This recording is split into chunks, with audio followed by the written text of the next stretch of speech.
TPT+, la chaîne panafricaine des diasporas.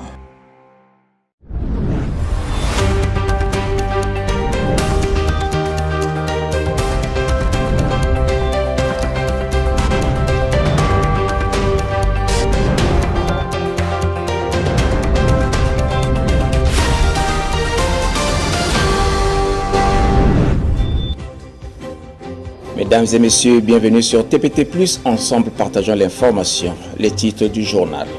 Le vice-président de la Banque mondiale pour l'Afrique de l'Ouest et du Centre reçu en audience hier à Oyo par le chef de l'État Denis Sassou Nguesso. En Algérie, le président de l'Assemblée nationale, Isidore Vouba, était reçu hier par le président Tebboune. Clôture hier jeudi 9 mai du séminaire sur la Chine et l'Afrique. Conférence de presse ce 10 mai 2024 de Dave Mafoula à Brazzaville. Et au Tchad, Mahamat Idriss Déby remporte la présidentielle avec 61% de voix. Voilà pour les titres. À présent, les détails.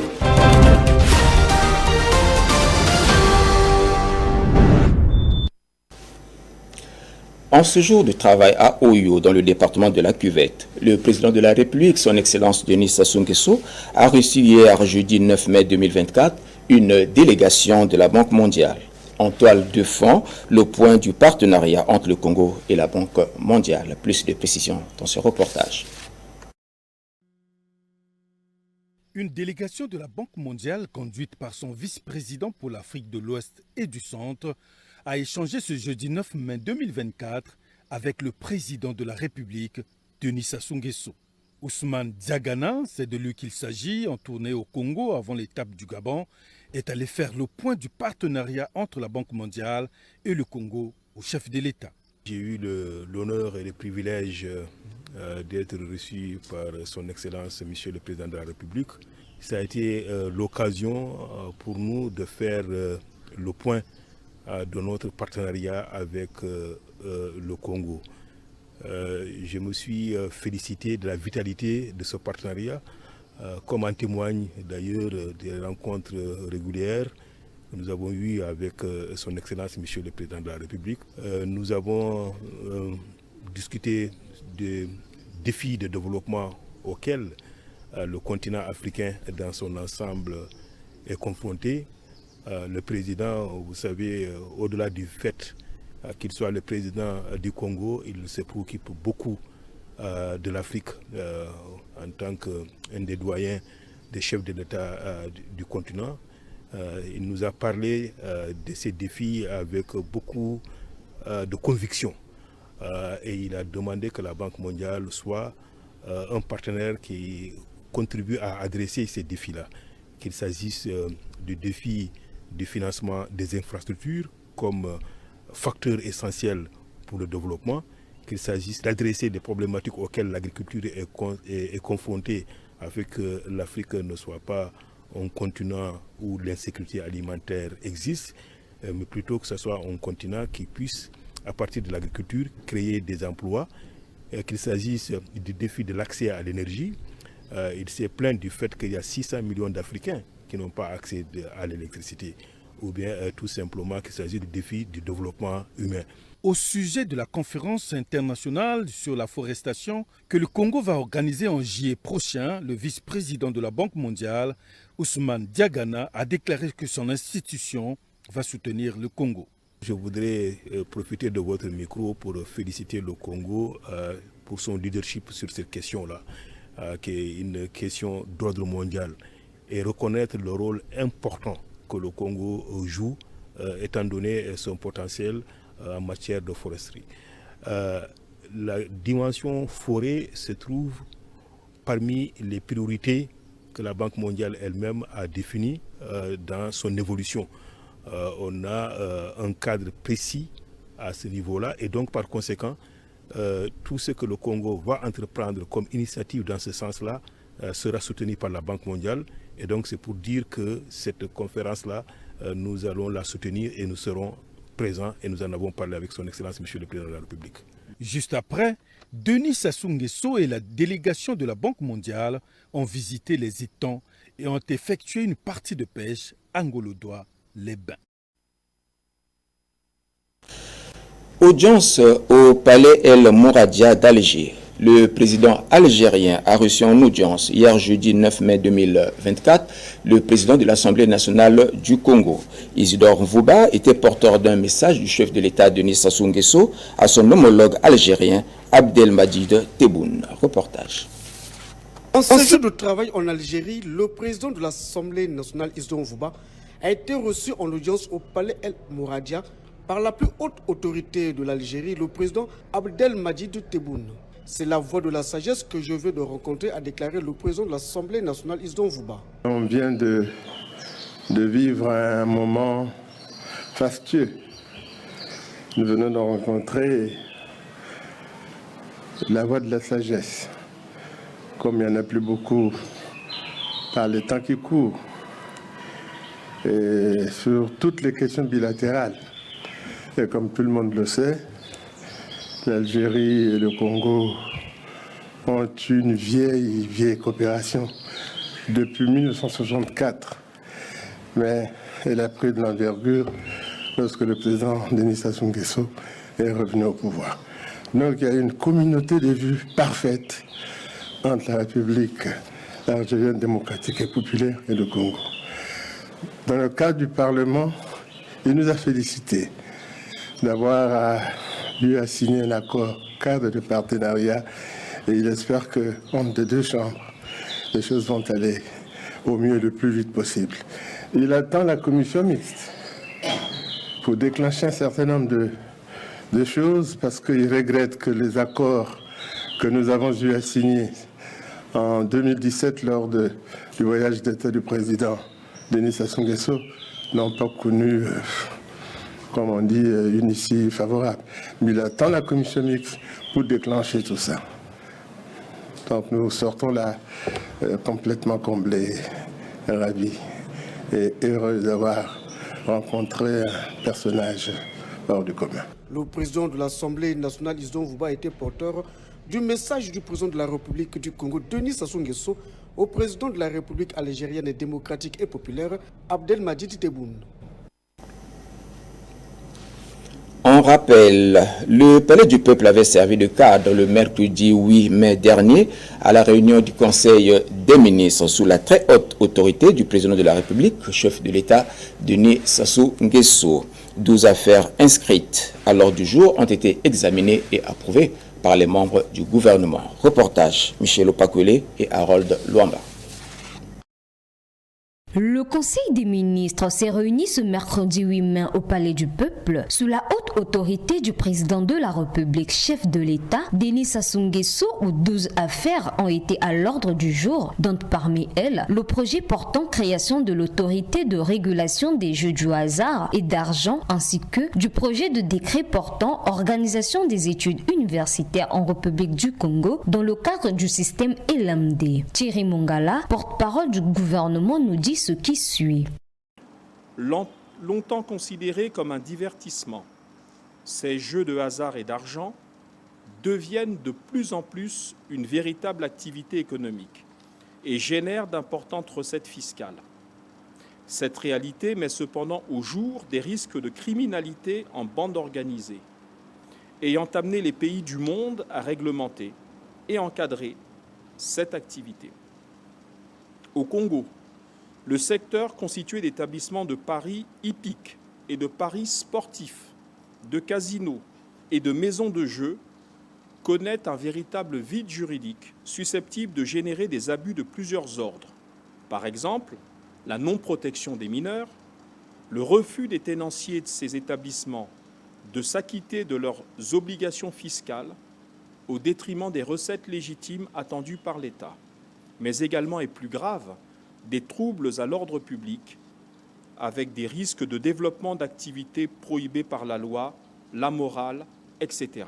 En poursuivant son discours, Thierry Mongala nous fait état du projet du décret fixant les attributions, la composition et le fonctionnement de la commission interne de conciliation du programme Corps des jeunes volontaires du Congo, soumis par le ministre de la Jeunesse et des Sports, Hugues Nguelondele. Monsieur Hugues Nguelondele, ministre de la Jeunesse et des Sports, de l'Éducation civique, de la formation qualifiante et de l'emploi, a soumis 2 textes à l'examen des membres du Conseil. Le premier texte est un projet de décret portant attribution, organisation et fonctionnement du programme dit Programme Corps des jeunes volontaires du Congo. Notre pays a ratifié le 22 octobre 2010 la Charte africaine de la jeunesse. Cette charte prévoit la création d'un corps de jeunes volontaires au sein de chacun des États membres de l'Union africaine. Ainsi, la loi du 12 avril 2021 a institué le corps des jeunes volontaires du Congo. Toujours sur le même volet concernant la jeunesse et l'éducation, le porte-parole du gouvernement sur le projet de décret portant organisation des études universitaires en République du Congo. La ministre Emmanuelle a présenté un projet de décret portant organisation des études universitaires en République du Congo dans le cadre du système LMD, à savoir licence, master, doctorat.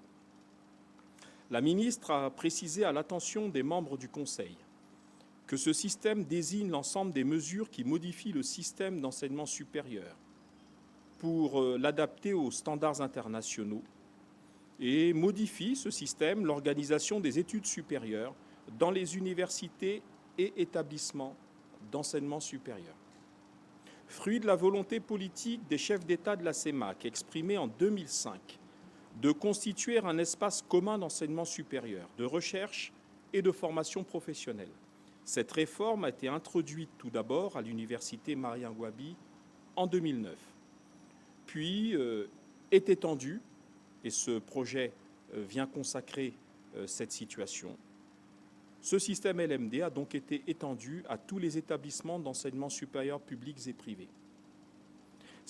Ce conseil a été marqué par la nomination pour le compte du ministère de la Fonction publique, du Travail et de la Sécurité sociale, Yvonne Valérie Yolande Vombo, au poste de présidente du conseil d'administration de la Caisse d'assurance maladie universelle.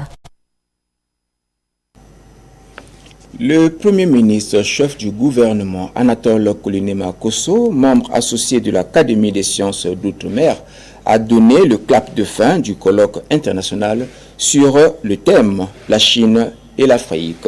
Michel Opakoulé, notre reportage sur la cérémonie de clôture. Débutée le 8 mai dernier, la clôture du séminaire international franco-congolaise de l'Académie des sciences d'outre-mer ASSAM en sigle s'est tenue ce 9 mai dans la salle de conférence des 2 tours jumelles de Mpila où les panélistes ont évoqué plusieurs thématiques telles que l'Afrique et la stratégie des multinationales chinoises, Chine-Afrique, une danse diplomatique pour la paix. Emmanuel Collier, l'un des panélistes, nous dit ce qui suit. Les Chinois ont réfléchi à l'approche de l'Afrique, comme ça se voit dans le déplacement de Zhou Enlai en 1964, dans la visite de Zhao Ziyan, comme je l'ai dit, en 1982, dans la mise en œuvre du Forum de coopération Chine-Afrique. Vous savez, le Forum de coopération Chine-Afrique, on le présente comme un modèle institutionnel de coopération. Mais si vous vous souvenez, le premier groupe de pays à avoir lancé une coopération de cette nature avec l'Afrique, c'était l'Europe, en avril 2000, au Caire, moi j'y étais. C'était le premier FOCAC en réalité. Le FOCAC en tant que tel du chinois, c'est en octobre, à Pékin, et c'était les Africains pratiquement qui ont proposé cela, les ambassadeurs africains. Mais encore une fois, les Chinois ont une vision, ça, ils ont repris la chose en le main et ils ont commencé à en faire le cadre de leur intégration sur le continent. Anatole Koulinema-Kosso, Premier ministre, chef du gouvernement, dans son mot de clôture, a fait l'analyse des thématiques des panélistes. Comme il fallait s'y attendre, les intervenants à la cérémonie d'ouverture, aux panélistes, nous avons entendu des communications de très haut niveau scientifique et technique sur les différents sous-thèmes de la thématique générale. Sans a priori, et en toute objectivité que commande l'honnêteté et le détachement intellectuel, chacun des intervenants a apporté une brillante contribution qui éclaire d'un jour nouveau la relation de la Chine avec l'Afrique et ouvre des perspectives nouvelles à cette relation. Dans le même volet, le Premier ministre sur les différentes conclusions de celle-ci. La première conclusion conclusion est que la relation Chine-Afrique s'est imposée comme un phénomène nouveau dans les relations internationales. Et comme tout phénomène nouveau, il suscite la curiosité intellectuelle et scientifique. La deuxième conclusion est que tous les panélistes s'accordent sur l'utilité d'une telle relation qui contribue à faire avancer les grandes causes de notre humanité, notamment le rapprochement des continents et des civilisations, la lutte contre la pauvreté et pour le développement socio-économique, l'ambition de construire un nouveau type de partenariat plus égalitaire et plus bénéfique pour toutes les parties. La troisième conclusion est que le séminaire franco-congolais ouvre la porte à un possible élargissement du partenariat d'un pays asiatique avec le continent africain en accueillant un autre pays, cette fois-ci l'Europe, à savoir la France. Ce triptyque, pour éviter l'emploi du terme « relation triangulaire », en terminant son discours, il n'a pas manqué l'occasion d'exprimer sa gratitude envers le président de la République. En votre nom à tous, je voudrais rendre un hommage mérité à son Excellence, M. Denis Sassou Nguesso, président de la République, chef de l'État, qui avait cru à l'idée d'organiser un colloque à Brazzaville sur le thème la Chine et l'Afrique, qui en a approuvé le projet et qui a permis de tout mettre en œuvre en vue de la réalisation de ce projet. 2 jours de dur labeur autour du thème Chine-Afrique que plusieurs scientifiques européens et africains ont pu revisiter les 3 axes de la recherche de la coopération sino-congolaise. Rappelons ainsi que ce moment a été marqué par une séance d'échange entre les panélistes et les participants sur les problématiques concernant l'émergence du Congo. Revivons la cérémonie d'ouverture de ce séminaire qui avait eu lieu le mercredi 8 mai dernier sous le patronage du Premier ministre, chef de gouvernement. Retrouvons encore Michel Opakwele. C'est sous le haut patronage de Anatole Kougnemakosso, Premier ministre et chef du gouvernement et membre associé de l'Académie des sciences d'outre-mer, que Brazzaville a accueilli ce 8 mai aux 2 tours jumelles la cérémonie d'ouverture du séminaire international de Brazzaville placé sur le thème La Chine et l'Afrique, organisé par l'Académie des sciences d'outre-mer à Sam en sigle en collaboration avec le gouvernement congolais. Question de permettre aux scientifiques européens et africains de revisiter les 3 axes de recherche de la coopération sino-africaine, dont la construction d'un ordre international juste et équitable, la préservation d'un environnement mondial de paix et sécurité, ainsi que de l'émergence d'une économie mondiale et inclusive. Dans son allocution d'ouverture, Anatole Kougnemakosso, Premier ministre chef du gouvernement, sur le thème de ce séminaire.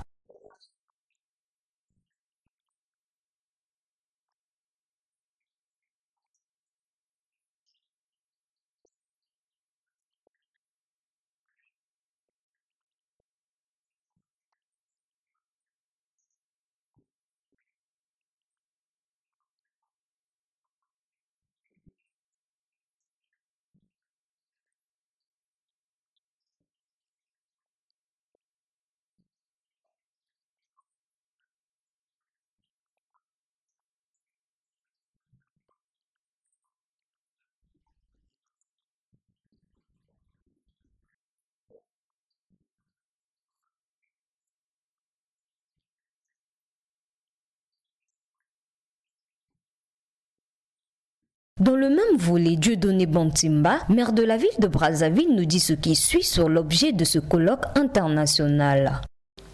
Le choix porté sur notre ville traduit l'excellence de la coopération entre la République populaire de Chine et la République du Congo. Une coopération qui est passée d'un partenariat stratégique à un partenariat stratégique global par son dynamisme. Et nous remercions la Chine qui s'est tout le temps engagée à soutenir le développement économique du Congo. En effet, capitale politique du Congo, Brazzaville est bénéficiaire d'une pléiade d'infrastructures construites dans le cadre de la coopération sino-congolaise. Lors de sa prise de parole, l'ambassadrice de la République populaire de Chine au Congo, Liane, nous parle des nouveaux points de départ des relations sino-africaines.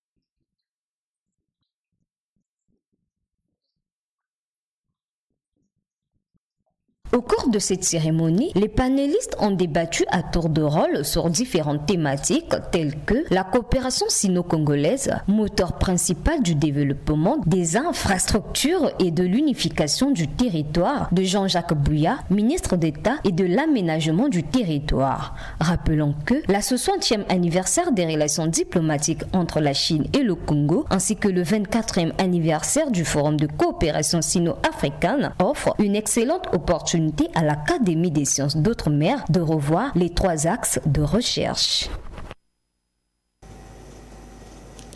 Changeons de chapitre dans ce journal. Le président du parti Les Souverainistes, Dave Mafoula, a tenu ce vendredi 10 mai 2024 une conférence de presse sur le thème « Cession des terres au Rwanda, une haute trahison et violation de la souveraineté nationale ». En raison des actes pris par le gouvernement Makosso concernant les accords qu'il aurait signés avec le Rwanda, ce 10 mai à Brazzaville, Dave Mafoula, président du parti Les Souverainistes, a tenu une conférence de presse en présence des différents organes de la presse congolaise sous le thème « Cession des terres au Rwanda, une haute trahison et violation de la souveraineté nationale ». Dave Mafoula, président du parti Les Souverainistes, sur ses propos. Nos terres et nos ressources ne sont pas des simples biens à nos yeux.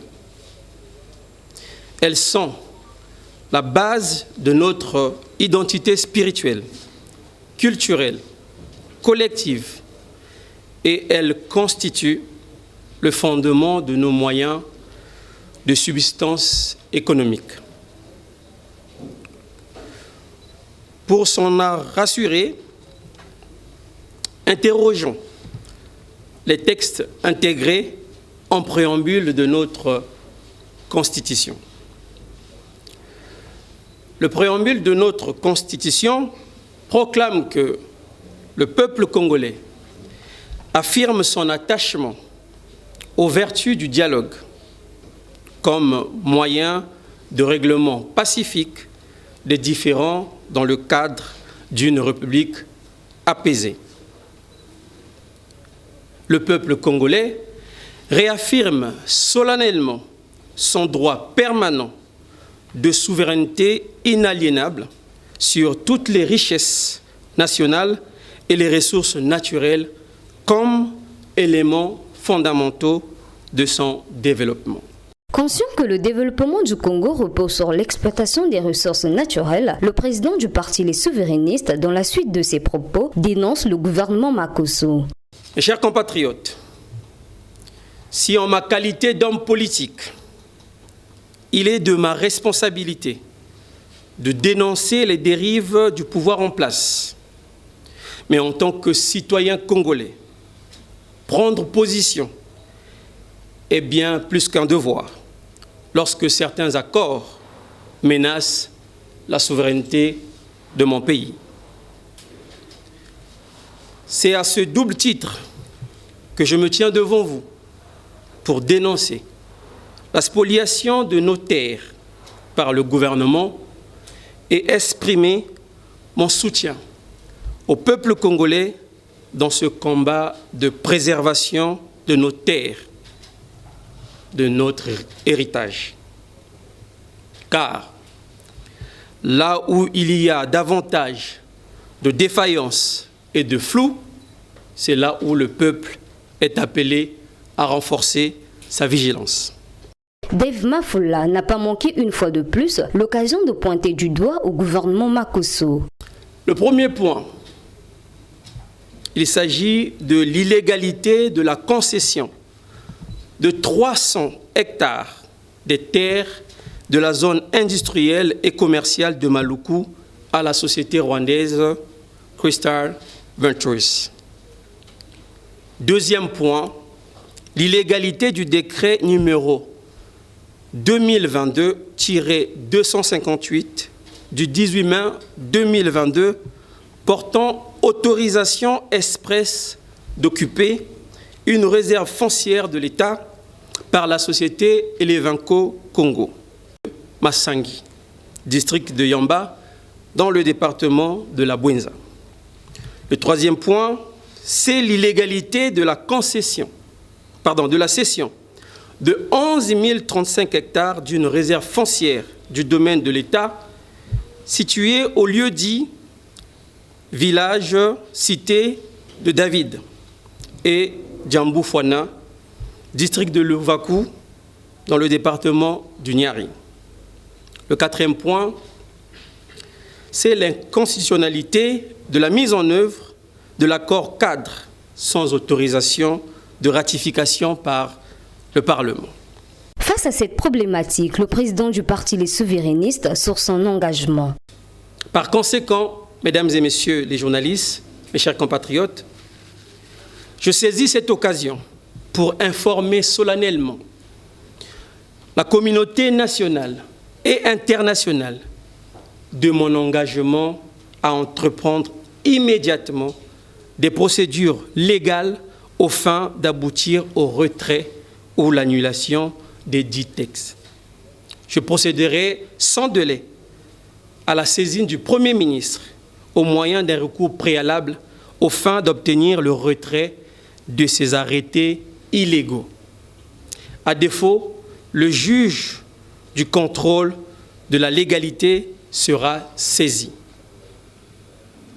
Au même titre, un recours en inconstitutionnalité de l'application de l'accord cadre de partenariat économique, de la promotion et de la protection des investissements entre la République du Congo et la République du Rwanda. À l'heure où le Congo cumule des difficultés, crise de confiance, criminalité, baisse de pouvoir d'avoir, chômage des jeunes, pénurie d'eau et d'électricité ainsi que les problèmes de bourse des étudiants, face à cette réalité, il est demandé au peuple congolais de faire preuve de responsabilité afin de rebâtir une société dans laquelle chaque Congolais retrouvera sa dignité humaine, une société fondée sur les valeurs de la République, unité, travail, progrès.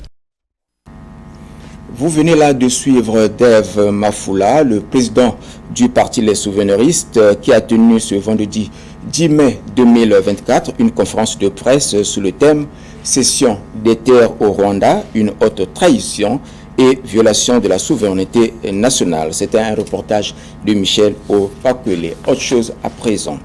Longtemps délaissé au profit des sujets étrangers, le secteur informel prend actuellement de l'ampleur au Congo-Brazzaville et intéresse les citoyens congolais qui trouvent là de nouvelles opportunités pour subvenir à leurs besoins au quotidien, car il n'y a pas de sous-métier.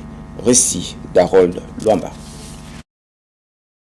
Ils sont nombreux au Congo-Brazzaville à évoluer dans le secteur informel, comme partout ailleurs, vendant dans les coins de ruelles, devant les parcelles et sur le long de la chaussée. Ces commerçants et commerçantes, avec ou sans emploi, d'autres parfois en manque d'opportunités pour une réelle insertion et intégration professionnelle, décidant de se lancer dans l'informel pour subvenir à leurs besoins au quotidien. Ce secteur fait secourir des vies humaines, cela face aux maladies, à la nutrition et j'en passe. L'informel de nos jours est révélé comme un refuge pour ces derniers. L'un des vendeurs rencontrés sur le terrain nous fait part de comment se passent les ventes par jour.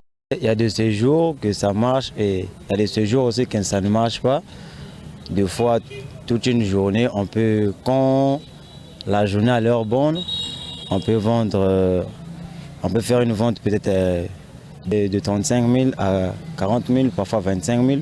Et quand ça ne va pas aussi, parfois 7 000 ou 8 000. Un peu plus loin, Maman Malou, l'une des vendeuses, affirme d'avoir réussi dans ce secteur avec le peu qu'il arrive à gagner et en créant des stratégies comme en faisant des restaurants. Au moment où tu arrives à gagner un peu d'argent, chaque mère a ses stratégies, telles que nous qui vendons ici au marché, nous faisons des restaurants qui nous permettent de payer les études des enfants, prendre soin de leur santé et de payer les maisons. Retenons que le secteur informel est défini comme un ensemble d'unités produisant des biens et des services en vue principalement de créer des emplois et des revenus. Au Congo, la construction d'une route, quel que soit son type, exige à la fois un véritable savoir-faire et un équipement adéquat pour obtenir un résultat optimal. Seulement, nous remarquons la dégradation rapide des voiries urbaines due certainement au mauvais choix de matériaux de construction et parfois au mauvais dosage. Prince Charlie Tikaya nous en dit plus dans ce reportage. La construction des routes est un processus complexe qui nécessite l'utilisation d'une variété de matériaux pour garantir leur qualité et leur durabilité. Les matériaux de chaussée sont essentiels pour assurer la stabilité et la sécurité de la route et jouent un rôle crucial dans la capacité à supporter les charges et à offrir une surface adaptée aux véhicules. Le choix des matériaux doit être effectué avec parcimonie pour garantir les performances requises et la résistance aux différentes conditions climatiques. Un pays au climat équatorial chaud et humide comme le Congo doit adapter sa construction à ces réalités. Les propriétés des matériaux telles que la résistance, l'élasticité et la durabilité jouent un rôle crucial dans la détermination de la qualité de la route et de sa durée de vie prévue. La présence de nids de poules que nous observons ici et là dans nos villes est le signe ou le résultat d'une non prise en compte des facteurs climatiques et d'un choix de matériaux non durables ou inadéquats. Construire une route est avant tout un acte technique et c'est la qualité de sa réalisation qui permettra de satisfaire les exigences des citoyens. L'espoir est grand de voir une prise en compte de matériaux de qualité pour les projets à venir afin de fournir aux Congolais des routes de qualité.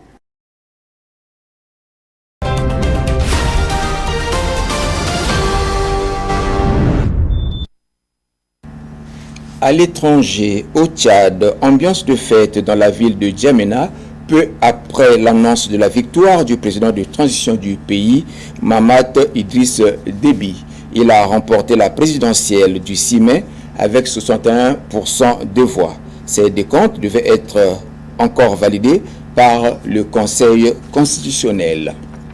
Au Niger, la Cour d'État devrait se prononcer ce 10 mai 2024 sur la levée de l'immunité de Mohamed Bazoum.